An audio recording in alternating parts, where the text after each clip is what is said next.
বিশ্বের সবচেয়ে নির্ভীক ও সাহসী প্রাণী হ্যানি ব্যাজার। প্রাণীটি কোনো কিছু পারোয়া করে না। পৃথিবীর সবচেয়ে বিষধর সাপ কিং কোবরা যদি তাদের কামড় মারে তবু তাদের কিছু হয় না, তবু তারা বেঁচে থাকে।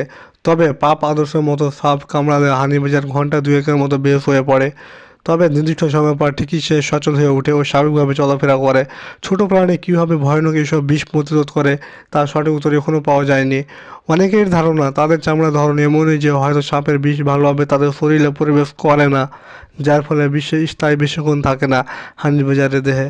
বলা যায় হ্যানি বেজারের সঙ্গে লড়াইয়ে যাওয়া সাপের পক্ষে বোকামি, কারণ কোনো সাপ হ্যানি বেজারের হাতে পড়লে সে আর বেঁচে ফেলে না, সাপকে ধরে সে খাওয়া শুরু করে।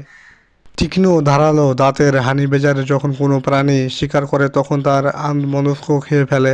হাড়গুলোকেও আস্ত রাখে না এরা। তাদের চোয়াল এতটাই মজবুত যে কচ্ছপের খোলসও নির্দ্বিধায় সাবাড় করতে পারে। হ্যানি বেজারের নাম কারণ শুধু এরা মৌমাছির ফুটকিট খায়।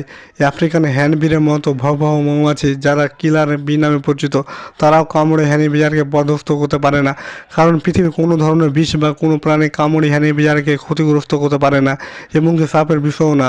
হ্যানি বেজার শিকারের ক্ষেত্রে প্রকৌশলী। এরা শিকারের ক্ষেত্রে গতিবিধির ওপর লক্ষ্য রাখে। মধু সন্ধানে পাখি আর মৌমাছির দিকে এরা নজর রাখে, যাতে সহজে মধু সন্ধান পাওয়া যায়।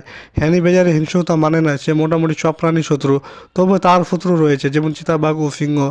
দ্রুতগামী হ্যানি বেজারের উচ্চতা 9 ইঞ্চি থেকে 11 ইঞ্চি পর্যন্ত হয়।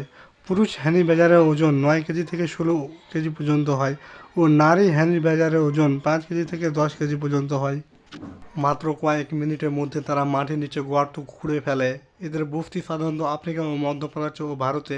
এরা সাধারণত দল বেঁধে থাকে না, একলা একলা চলাফেরা করে ও শিকার করে। শুধু বংশ বৃদ্ধির সময়ে জোড়া বেঁধে চলে। হ্যানি বেজারের 24 বছরের জীবনে খাদ্য তালিকা বিরাট বড়।